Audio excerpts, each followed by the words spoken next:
নমস্কার, আপনাদের সবাইকে স্বাগত জানিয়ে আজ একটি নতুন পর্বে আমি শেয়ার করছি সুজি দিয়ে ভাপা পিঠের রেসিপি। মাত্র 10 টাকা খরচ করে আপনারা খুব টেস্টি এই ভাপা পিঠে খুব সহজেই বাড়িতেই তৈরি করে নিতে পারবেন। তো রেসিপিটি আপনারা দেখতে থাকুন। এই রেসিপিটি বানানোর জন্য প্রথমে একটা মিক্সির জারে আমি নিচে 200 গ্রাম মতো সুজি আর দিচ্ছি একটুখানি চিনি। এবার এটাকে আমি মিক্সিতে করে খুব ভালোভাবে গুঁড়ো করে নেব। এই দেখুন, ঠিক এরকমভাবে গুঁড়ো করে নিতে হবে। গুঁড়ো হয়ে গেলে এই যে সুজির গুঁড়োটা আমি একটা বাটিতে ঢেলে নিয়েছি। এবার এতে আমি দিচ্ছি উষ্ণ গরম দুধ 1 কাপ মতো। একটু একটু করে দুধ মিশিয়ে এই দেখুন একটু ঘনভাবে একটা ব্যাটার তৈরি করে নিতে হবে। এই ব্যাটারটা আমি এবার 5 মিনিট মতো থালা চাপা দিয়ে রেস্টে রাখবো। ততক্ষণে আমি এই পিঠের জন্য পুর রেডি করে নেব।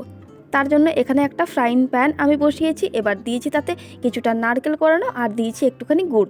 এবার হালকা আছে এটাকে আমি খুব ভালোভাবে পাক দিয়ে নিয়েছি। এই দেখুন এইরকমভাবে ঠিক পাকটা দিয়ে নিতে হবে। এবার এটাকে আমি নামিয়ে রেখে দিচ্ছি। ততক্ষণে আমি একটা কড়াই কিছুটা জল এক সাইডে একটু ফুটিয়ে নেব।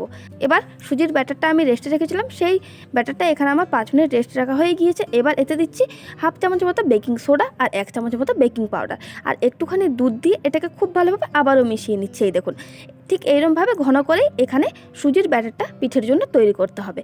এবার এখানে আমি একটা আব্বা প্যান নিয়েছি, ওই প্যানে কিছুটা সাদা তেল আমি একটু ব্রাশ করে নিচ্ছি খুব ভালোভাবে। এই দেখুন ব্রাশ করে নেওয়া হয়ে গিয়েছে। এবার এই যে ব্যাটারটা এখানে আমি চামচ করে আব্বা প্যানের ওপর দিয়ে দিচ্ছি এইরকমভাবে। এবার দিয়ে দেওয়ার পর এই যে পুরটা আমি রেডি করে রেখেছিলাম এখন অনেকটাই ঠান্ডা হয়ে এসছে, ওই পুরটা হাতে করে নিয়ে একটুখানি গোল করে এই দেখুন ভেতরে এরমভাবে একটু ঢুকিয়ে নিতে হবে। এবার ওপর থেকে সুজির ব্যাটারটা দিয়ে আবারও খুব ভালোভাবে সেট করে দিতে হবে। এইরমভাবে সবকটা পিঠে কিন্তু এখানে তৈরি করে নেব।